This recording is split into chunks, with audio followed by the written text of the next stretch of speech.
आयुष्मान खुराना कुछ ऐसे चुनिंदा एक्टर्स में से एक हैं जिन्होंने अपने दम पर बॉलीवुड में अपना एक मुकाम हासिल किया है और अंधाधुन में की गई उनकी एक्टिंग उनके करियर की बेस्ट परफॉर्मेंस मानी जा सकती है, जिसमें उन्होंने एक अंधे लड़के का किरदार निभाया है और इसे लोगों ने खूब सराहा भी था। पर यह ऐसे ही पॉसिबल नहीं हो पाया। अंधे लड़के का किरदार प्रोमिसिंगली निभाने के लिए उन्होंने कई दिनों तक कुछ ऐसे लेंसेज अपनी आंखों में पहने थे जिनसे उनका विजन वाकई में 80% तक कम हो गया था। इतनी सीरियसली अपने किरदार को निभाने के लिए उन्होंने मेहनत की थी और इसी वजह से लोगों ने इस किरदार को इतना पसंद किया था। बाय द वे, मैं आपकी जानकारी के लिए आपको बता दूं कि अंधाधुन में आयुष्मान से पहले वरुण धवन को इस रोल के लिए अप्रोच किया गया था। क्या आपको यह लगता है कि वरुण धवन आयुष्मान की जगह इस रोल को इतना ही शिद्दत से निभा पाते?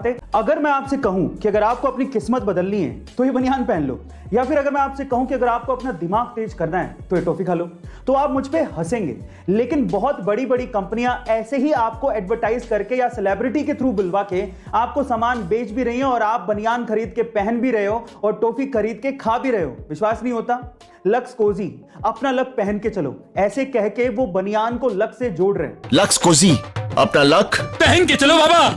और इसी तरह से मेंटोस, दिमाग की बत्ती जला दे, ऐसे कह के वो एक टॉफी को दिमाग को तेज करने वाली बता रहे हैं। मेंटोस, दिमाग की बत्ती जला दे। और आप लोग ये सब खरीद भी रहे हैं। गाइस, आइडिया बुरा नहीं है, इट्स ऑल अबाउट एडवर्टीजमेंट। उनको पता है कि ऐसी कहानियां आज भी दिमाग पर उतना ही असर डालती हैं, चाहे आप मानो या ना मानो, बस दिखाने का तरीका अलग होना चाहिए। गाइस, आपको ये इंफॉर्मेशन कैसी लगी? गाइस, क्या आपने कभी गौर किया है कि बहुत सी ऐसी कंपनियां होती हैं जो आपको अपना बेस प्रोडक्ट सस्ते में बेच देती हैं, लेकिन उसकी एक्सेसरीज से वो आपसे मोटा मुनाफा कमा लेती हैं? कैसे? मैं आपको एग्जांपल देता हूं। पहला एग्जांपल है जिलेट का, जिसका अगर आपने रेजर खरीद लिया तो रेजर तो आपको वो सस्ते में बेच देगी, लेकिन रेजर खरीदने के बाद आप उसकी ब्लेड तो चेंज करोगे क्योंकि वो खराब हो जाएगी, तो ब्लेड में जिलेट आपसे अच्छा मुनाफा कमा लेती है। दूसरा एग्जांपल है अमेज़न के किंडल का, जो आपको सस्ते में मिल जाएगा, लेकिन किंडल सस्ते में मिलने से कुछ नहीं होता, उसमें बुक्स पढ़नी है तो आपको पैसा देना पड़ेगा और वहीं से ही अमेज़न किंडल आपसे पैसा कमा लेता है। और तीसरा एग्जांपल है एचपी और कैनन के प्रिंटर्स, जो आपको बहुत अच्छे डिस्काउंट में सस्ते मिल जाएंगे, लेकिन वो मोटा मुनाफा कमाते हैं प्रिंटर की इंक से,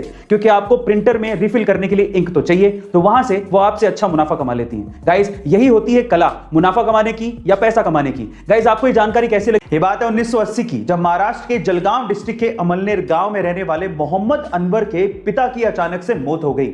उनकी मौत के बाद पीछे जायदाद में एक खेत था जिसे मोहम्मद अनवर के अलावा 3 भाइयों में बराबर से बांट दिया गया, लेकिन मोहम्मद अनवर ने उस जमीन के टुकड़े को 80,000 रुपए में बेच दिया और एक ब्रोकर सतीश शाह के कहने पर 10,000 रुपए विप्रो कंपनी में इन्वेस्ट कर दिए और 100 शेयर्स विप्रो कंपनी के खरीद लिए। 1980 में किया गया यह इन्वेस्टमेंट आज 40 साल बाद 1500 करोड़ रुपए में बदल चुका है, जिसमें से 200 करोड़ रुपए तो सिर्फ डिविडेंड के तौर पे मोहम्मद अनवर को मिले हैं। गाइस, ये है पावर इन्वेस्टमेंट की। तो आप किस चीज का इंतजार कर रहे हैं? इन्वेस्टमेंट करिए। जब भी आप अपनी कार या 4 व्हीलर को हाई स्पीड पे दौड़ाते हैं तो आपके फ्यूल की खपत भी डबल हो जाती है, और हाई स्पीड पे दौड़ाते वक्त अगर कार की खिड़कियां भी खुली हैं तो 10% ज्यादा ईंधन वेस्ट होता है। इसीलिए जब भी आप हाई स्पीड पे कार को दौड़ाएं तो कार की खिड़कियां बंद कर लें। बाय द वे, मैं आपकी जानकारी के लिए आपको बता दूं कि जब भी आप अपनी कार को 45 किलोमीटर पर आवर से 75 किलोमीटर पर आवर पे दौड़ाते हो तो उस वक्त आपके कार की ईंधन की कंजप्शन लोवेस्ट होती है। गाइस, ये इंफॉर्मेशन आपको कैसे लगी चैट सेक्शन में जरूर लिखिएगा, और ऐसे अमेजिंग वीडियोस के लिए यूट्यूब पे हमारे चैनल को सब्सक्राइब कर लीजिएगा, और अगर आप इंस्टाग्राम पे देख रहे हैं तो मुझे फॉलो करना मत भूलिएगा। मिलता है अगली वीडियो में।